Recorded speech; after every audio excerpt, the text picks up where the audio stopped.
네, 여러분 반갑습니다. 조kopTV 조현일입니다. 자, 지금 시간은 오전 8시고요. 굉장히 충격적인 소식이 들어왔습니다. 바로 샌안토니 스퍼스의 빅터 웬반야마가 시즌 아웃 판정을 받고 말았습니다. 뭐 많은 분들께서 매체를 통해서 또 이 소식을 보셨을 텐데 조금 더 자세하게 웬반야마의 시즌 아웃 이유와 또 향후 샌안토니 스퍼스의 행보 그리고 또 웬반야마의 부상 정도를 말씀드리도록 하겠습니다.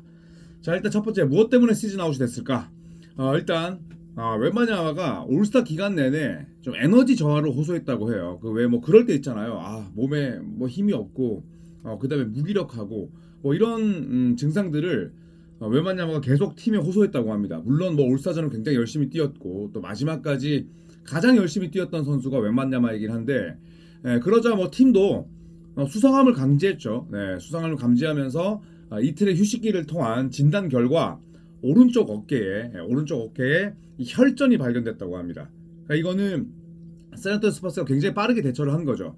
팀이 만약에 뭐 미적거렸거나 아니면 느리게 대처했더라면 이 혈전을 발견하기 쉽지 않았을 겁니다. 그래서 미국 현지에서도 샌안토니 스퍼스의 대처에 대해서 굉장히 또 찬사를 하고 있고요. 자, 혈전이란 무엇이냐? 제가 이 정의를 찾아봤습니다. 뭐 저도 의학적인 지식이 별로 없기 때문에. 그런데 NBA 선수들이 과거 혈전으로 고생한 경우는 많았습니다. 그렇죠? 뭐 크리스 보시, 브랜든 잉그램, 뭐 하킴 올라존도 있었고요. 이 혈전이 뭐냐면 하진의 정맥의 혈류 장애로 인해서 정체된 혈액이 응고돼서 혈전, 피떡이 생기는 질환. 그러니까 뭐 계속해서 이렇게 피가 돌아야 되는데 이게 뭐 응고되면서 완전히 피떡이 되면 그냥 누가 봐도 굉장히 위험한 그런 증상이라는 걸 우리가 유추할 수 있죠. 자, 그래서 어깨 혈전, 이 어깨 혈전이 또 왜 위험한지를 찾아봤습니다. 일단은 하체 쪽 혈전보다는 더 희귀한 증상이라고 해요. 예전에 크리스 보시 같은 경우는 종아리에서 혈전이 발견됐었는데 이거보다는 상체가 더 희귀하다고 합니다. 그리고 향후에 최대 한 반년 동안에 이 혈액 희석제를 먹어야 된다고 해요. 이 혈액 희석제는 항응고제라고도 합니다. 그래서 혈액 희석제를 먹어야 당연히 저 피떡이 생기는 그 상황들이 완전히 완화될 수가 있겠죠. 그래서 혈액 희석제를 먹어야 되고 만약에 이 혈전의 증세가 악화되는 경우에는 카테터라는 게 있대요. 카테터. 그래서 카테터를 이용해서 혈전을 녹여야지 치료가 가능하다고 합니다. 그러니까 그 정도까지 악화되지 않기를 우리는 또 바라야겠죠. 그래서 카테터를 이용해서 혈전을 녹여야 되는 거는 악화되는 경우고 또 필요시에 이 혈전이 폐로 이동하지 않도록. 폐로 이동하는 거는 뭐 너무 치명적이잖아요. 폐로 이동하지 않도록 또 정맥 필터를 삽입해야 할 수도 있다고 합니다. 뭐 그 단계까지는 가지 않지 않을까 이런 전망이 많습니다만 그래도 일단은 혈전이라는 증상 자체가 워낙 무섭습니다. 크리스 보시를 은퇴하게 만들었기도 했고 그리고 NBA 선수들을 굉장히 꾸준히 괴롭혀온 그런 증상이기 때문에 저는 오히려 웬반야마가 이렇게 젊은 나이에 아쉽지만 2년차 때 이런 혈전이 발견된 것 자체가 도리어 다행일 수도 있겠다. 그 다음에 또 샌안토니 스퍼스가 아주 빠르게 기민하게 대처를 했다 이렇게 생각을 합니다. 자, 하지만 뭐 웬비의 쾌유를 바라면서도 아쉬운 점은 분명히 있죠. 바로 올해 수비 수상이 날아갔다는 겁니다.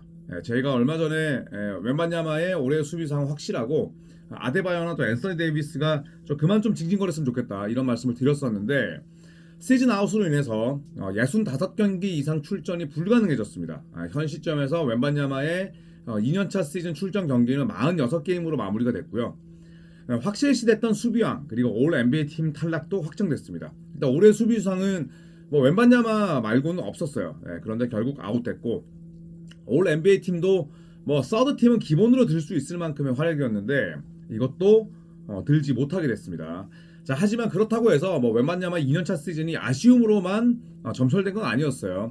생애 처음으로 올스타에 뽑혔고 그리고 5x5 그러니까 득점, 리바운드, 어시스트, 블락 이 5가지 항목에서 5개 이상을 기록을 했습니다. 이 5x5는 뭐 예전에 뭐 안드레 킬렌코 정도 말고는 이 기록에 뭐 도전을 할 만한 선수가 딱히 떠오르진 않았어요. 뭐 최근에 야니스 정도? 그런데 웬비는 이걸 2년차 시즌 만에 해냈고요. 그리고 무려 50득점 경기도 달성을 했습니다. 웬반야마가 전통적인 빅맨은 아니죠. 빅윙이라고 봐야 되는데 그래도 채 두 시즌이 안 되는 이 단기간 내에 50득점 경기를 만들어냈다. 이것도 충분한 성과를 할 수가 있죠. 자, 그리고 역대 최초로 평균 3개 이상의 블락과 3점을 동시에 달성했습니다. 진짜 대단한 거죠. 예전에는 평균 뭐 한 1.5개 이상의 블락과 3점을 동시에 기록해도 굉장히 유니크하다는 평가를 받았어요. 그런데 자, 올 시즌 웸비 블락과 3점을 평균 3개 이상씩 동시에 해냈습니다. 자, 정리를 하자면 웬반야마의 2년차 시즌 46게임 출전해서 멈췄습니다. 24.3득점, 리바운드 11개, 3.7 어시스트, 3.8 블락샷, 3.8 블락샷은 당연히 리그 1위고요. 평균 3점 성공 개수가 3.1개, 비약적으로 상승했습니다. 그리고 뭐 항상 웸비를 보면 좀 슛 셀렉션이 아쉬울 때가 있는데 트루 슈팅 퍼센테이지가 생각보다 나쁘지 않았어요. 59.4%. 자, 이렇게 훌륭한 기록을 내고 아쉽지만 잠깐 멈춰가게 됐습니다. 자, 샌안토니오는 그래도 낙관적인 입장을 견지하고 있다고 합니다. 아까도 말씀드렸듯이 이 어깨 혈전은 상당히 발견하기가 힘들다고 해요. 그러니까 선수가 피로를 호소하고 무기력을 호소하니까 샌안토니오가 빠르게 검진을 받아본 건데 발견하기 힘든 증상을 조기에 파악한 샌안토니오 이르진이고요. 뭐 당연히 찬사를 해야 되겠죠. 뭐 진짜 개판이 이르진도 많잖아요. 그리고 팀은 다음 시즌 개막에 앞서서 알맞은 시간에 알맞은 기간에 회복할 수 있다. 그러니까 다음 시즌 개막전은 충분히 뛸 수 있다는 낙관적인 전망이 가득하다고 합니다. 자, 그리고 아까 제가 크리스 보시 말씀을 드렸었는데 이 크리스 보시가 왜 조기 은퇴했냐면 지금 웬반야마 사례처럼 뭐 6개월 가량 이렇게 혈액 희석제를 먹어야 되는 게 아니라 평생 복용을 했어야 되는 그런 증상이었습니다. 특히나 또 종아리 쪽에서 발견이 됐기 때문에 그래서 이 평생 혈액 희석제를 복용해야 하는 크리스 보시만큼은 심각하지 않다는 그런 전언입니다. 이거 정말 불행 중 다행인 거죠. 자, 그리고 혈전하면 또 브랜든 잉그램 빼놓을 수가 없는데 제가 브랜든 잉그램의 사례를 찾아봤습니다. 그 당시에 브랜든 잉그램은 일회성 DVT, 그러니까 심부정맥 혈전증일 가능성이 높다는 건데 잉그램은 그 당시에 일회성 DVT였고 그리고 2019년 당시에 잉그램의 증상은 이 혈관의 통로가 그러니까 피가 통해야 되는 그 길이 갈비뼈에 막힌 거예요. 갈비뼈에 막히면서 혈전 증상이 나타났는데 잉그램은 그 길로 갈비뼈 일부를 제거했습니다. 갈비뼈 일부를 제거를 하고 나서 2019년 이후에 지금 6년이 흘렀잖아요. 단 한 번도 혈전이 재발하지 않았습니다. 네, 그래서 지금 뭐 추가 소식을 들어봐야겠지만 현재 웸비의 혈전 증상은 보시 쪽이 아니라 잉그램 쪽에 가깝다. 그렇기 때문에 샌안토니오는 현재 낙관적인 입장을 견지하고 있는 거죠. 자, 그렇다면 여기서 샌안토니오 스퍼스의 향후의 예상 행보를 제가 정리를 해봤습니다. 자, 일단 웬반야마가 나가게 되면서 사실상 플레이오프나 혹은 플레잉 토너먼트는 탈락이라고 봐야겠죠. 100%는 뭐 단언할 수 없지만 그래도 팀의 알파이자 오메가인 웬반야마의 아웃은 결국 샌안토니오 스퍼스의 봄농구 좌절로 뭐 이어질 것이다. 이렇게 예상하는 게 일반적이겠죠. 그렇다고 해서 뭐 웬반야마의 빈자리를 메울 수 있는 선수들이 많지도 않습니다. 뭐 비스맥 비욘보를 단기 계약으로 데려올 정도로 샌안토니오 스퍼스의 인사이드는 웸비 없이 뭐 논하기가 힘들 정도입니다. 제레미 소엔을 만약에 빅맨으로 내세운다, 그것도 원빅으로 내세운다, 처절하게 망한다고 보고요. 쉽지 않습니다. 자, 그래서 디에런 팍스의 셧다운 가능성도 있지 않을까? 왜냐하면 디에런 팍스는 올 여름에 샌안토니오 스퍼스 장기 계약을 맺을 확률이 뭐 99.9%입니다. 그리고 지금 손가락이 완전히 이렇게 휜 채로 뛰고 있죠. 자, 그러다 보니까 뭐 손가락 부상 투혼도 있긴 합니다만 디에런 팍스의 효율 자체도 많이 떨어져 있습니다. 손가락 자체가 뭐 직접 농구공과 맞닿아 있는 부위이기 때문에 저는 개인적으로 디에런 팍스의 셧다운 가능성도 있다고 봐요. 왜냐하면 디에런 팍스에게 충분히 더 휴식을 주고 그리고 자연스럽게 또 탱킹 노선으로도 갈 수 있으니 저는 팍스의 셧다운 가능성이 충분하다고 보고요.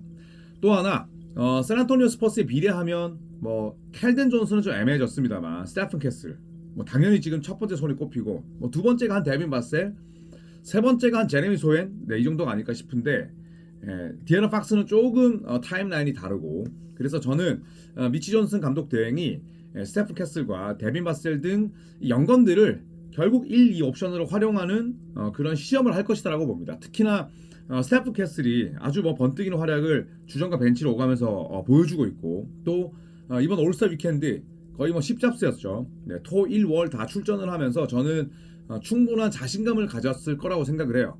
바셀 자체가 워낙 뭐 진중한 성격이고 표정 변화도 없고 뭐 외부 환경에 따라서 이렇게 본인의 온도가 달라지는 스타일은 아니지만 저는 이번 올스타 위켄드 참여가 캐슬이 한 단계 더 업그레이드하는 그런 결과가 될 수도 있다고 생각을 해요. 그래서 저는 개인적으로 캐슬과 바셀을 1, 2옵션으로 활용하면서 여러 가지 좀 시험을 하는 동시에 연건들에게 많은 기회를 주지 않을까 생각을 합니다.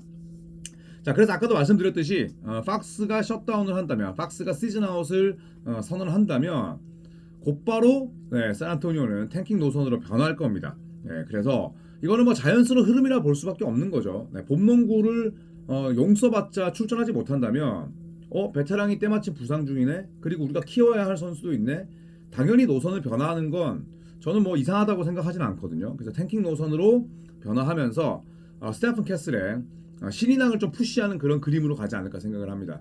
지금 2024년 드래프트 가운데 눈에 띄는 선수가 별로 없죠. 뭐 알렉사르, 뭐 자칼 리사시에가 그럭저럭 활약하고 있습니다만 캘렐 웨어도 조금 잠잠해졌고, 그리고 제일런 웰스 같은 경우에는 지금 멤피스에 뭐 선수들이 다 들어왔잖아요. 데스먼드 베인도 마찬가지고 또 GG 잭슨도 있다 보니까 기록의 하락을 피할 수가 없고, 저는 굉장히 유력한 후보가 스테판 캐슬이라고 생각을 하는데, 그래도 신인상이 사실 흉작 속에 신인상이 나온다고 하더라도 좀 기록은 예쁘게 가다듬을 필요가 있거든요. 그렇다면 저는 스테픈 캐슬의 신인왕을 푸시하면서 남은 시즌을 마무리하지 않을까 개인적으로 그렇게 생각을 합니다. 참 이 혈전이라는 증상이 무섭죠. 굉장히 무섭고 그리고 또 피떡이 생기는 그런 이 질환이기 때문에 결국에는 혈액 희석제를 먹을 수밖에 없습니다. 웬반야마는 짧게는 3개월, 길게는 6개월 동안 이런 약을 복용해야 되고, 그리고 또 혈전이 재발하지 않도록 뭐 아주 타이즈 같은 것도 계속 끼고 있어야 되고, 그 다음에 또 어깨를 무리하게 사용하지 않아야 되는 그런 아주 어려움이 있겠습니다만, 2보 전진을 위한 1보 후퇴라고 웬반야마가 스스로를 잘 좀 다스리면서 마음가짐을 또 잘 그렇게 가다듬으면서 그 힘든 시기를 보냈으면 좋겠습니다. 뭐 제가 좋아하는 마이클 조던도 2년차 때 20경기도 뛰지 못했어요. 그리고 그 다음 시즌 3년차부터 리그 지배했거든요. 웬반야마도 그런 길로 갔으면 하는 바람과 함께 또 쾌유를 바라도록 하겠습니다. 자, 웬반야마의 시즌아웃 소식, 그리고 혈전이 어떤 증상인지, 또 향후에 샌안토니오 스퍼스가 어떤 행보를 보일지에 대해서 저희가 정리를 한번 해봤습니다. 자, 오늘도 컨텐츠를 많이 올라가니까요, 여러분 많은 또 관심과 사랑 부탁드리고요. 또 좋아요도 눌러주십시오. 그리고 구독 15만까지 더 열심히 달리도록 하겠습니다. 여러분 금요일 아침부터 참 안타까운 소식이지만 그래도 저희는 힘차게 또 주말을 잘 맞이하도록 하죠. 여러분 고맙습니다.